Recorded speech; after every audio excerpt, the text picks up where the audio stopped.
안녕하십니까, 하석터입니다. 지난 시간에 제이슨 제닝스의 Think Big, Act Small의 관점에서 페리의 음료가 어떻게 에비앙에게 시장 점유율을 빼앗기게 됐는지, 그리고 대한항공이 어떻게 이번에 코로나19를 맞이해서 어떻게 선방했는지, 그럼 에드워드 케네디가 장기간 동안에 미국의 상원의원이었지만 두 번의 대권 선거에서 탈락됐는지, 그 Think Big, Act Small의 관점에서 말씀드렸습니다. 여러분, 오늘은 할리 데이비슨이라는 미국의 오토바이 회사가 1950년대 70%의 시장 점유율을 갖고 있었는데 1960년대 갑자기 일본의 혼다 오토바이가 미국 시장에 진입하게 됐습니다. 그래서 5% 이하로 시장 점유율이 떨어졌습니다. 할리 데이비슨은 미국 의회를 동원해서 또 미국 정부의 로비를 통해서 혼다에 대해서 관세를 엄청나게 높이고 또 그것만으로 부족했습니다. 할리 데이비슨 경영진들은 당시에 혼다의 경영진들에게 양해를 구하고 그 공장에 직접 가서 경영 전략을 배우기로 했습니다. 첫 번째 놀랬던 게 자재를 적기에 공급하는 시스템, Just in Time.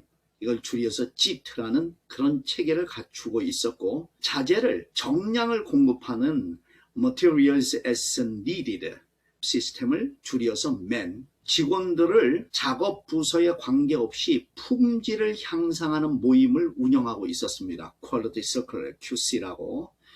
제일 놀랬던 것은 혼다는 모든 자재에 대해서 통계가 정확했습니다. 할리 데이비슨 경영진들은 본사로 다시 돌아와서 일본식 경영 방식을 도입하기로 했습니다. 엄청 놀라운 변화가 생겼습니다. 재고가 67%로 감소했고 생산성은 50% 향상됐고 작업 후에 고철 조각이라든가 이런 재가공 3분의 2로 줄어들었고 결함은 70% 감소됐습니다. 할리 데이비슨은 시장을 회복할 수 있었던 것입니다. 자기 자신의 결함이 무엇인지를 알지 못하고 앞서가는 기업에서 배울 수 없다면 그 회사는 발전될 수 없죠. 이번에 사례로 들 것은 월마트입니다. 월튼이란 분이 애석하게도 1992년 골수암으로 돌아가셨지만 현재 2000년대 들어와갖고 27개국 11,000개 정도의 매장을 지금 운영하고 있는 회사가 월마트입니다. 월마트는 매출 총액도 지금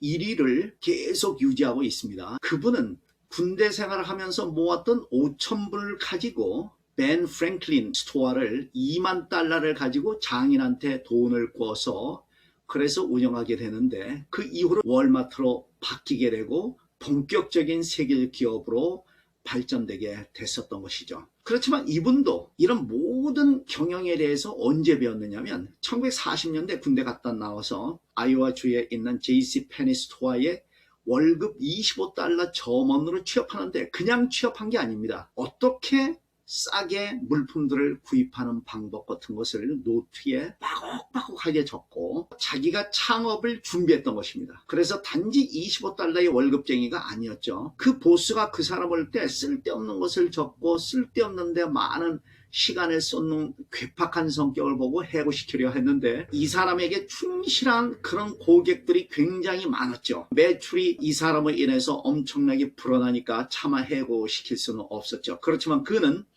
바로 JC 페니 스토어에서 세계적인 기업으로 글로벌 기업으로 이렇게 발전될 수 있었던 기반은 월급 25달러 점원 생활에서 철저히 경영 노하우를 배웠던 것입니다. 세 번째 사례는 삼성전자 64K 드램에 대해서 말씀드리겠습니다.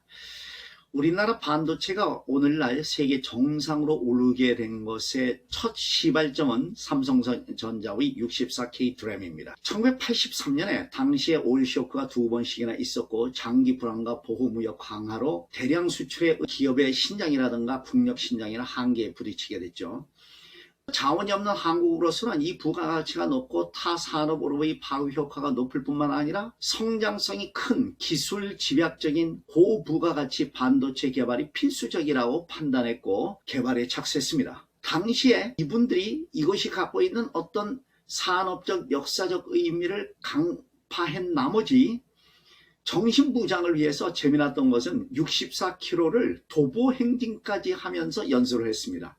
그리고 미국 마이크론사에 400만 불을 지불하고 설계 기술 이전의 명목으로 연인원 60명을 4차례에 걸쳐서 미국 마이크론사에 파견했고 일본 샤프사에 가서 학습을 했습니다. 그렇지만 미국 마이크론사에서 설계 사무실에 출입도 못하게 했고 온갖 수모를 다 당했죠. 그렇지만 그분들은 피나게 몸으로 모든 것을 떼어가면서, 예를 들어서 나의 발걸음이 64cm가 된다. 그러면 이 도보로서 몇 보를 걸음으로써 이 공장의 가로가 몇 미터이고 세로가 몇 미터이고 이런 것들을 습득했던 것입니다. 그래서 매일 그분들은 그날 밤에 호텔에 모여서 자기들이 하루 종일 낮에 습득했던 바를 재구성했습니다. 오늘날의 그 삼성도 여기까지 오르기까지는 앞서가는 기업이었던 미국 마이크론사라든가 일본의 샤프사, 이런 곳에서 머리를 숙이고 가서 학습을 했던 것입니다. 삼성전자의 역사에 있어서 참 재미난 것은 1994년 256메가 드램을 개발할 당시에 26메가 드램을 발표를 언제 했냐면 1994년 8월 29일 날 했습니다. 여러분들 8월 29일이 무슨 날이죠? 일본이 조선을 강압적으로 병합한 날이죠.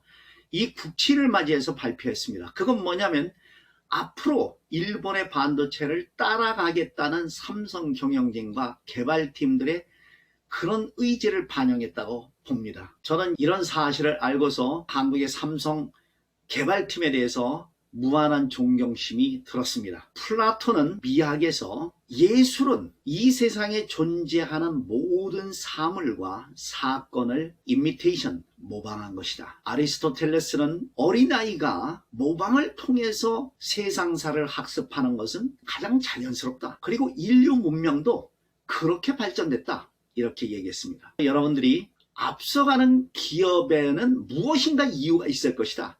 이런 자세로 앞서가는 기업에서 배우는 CEO는 그 회사를 번창하게 부강시킬 정신 자세가 되어 있다고 생각합니다. 다음 시간에는 커피 전문 회사 스타벅스의 역사와 경영 전략에 대해서 말씀드리겠습니다. 다음 주에 뵙겠습니다.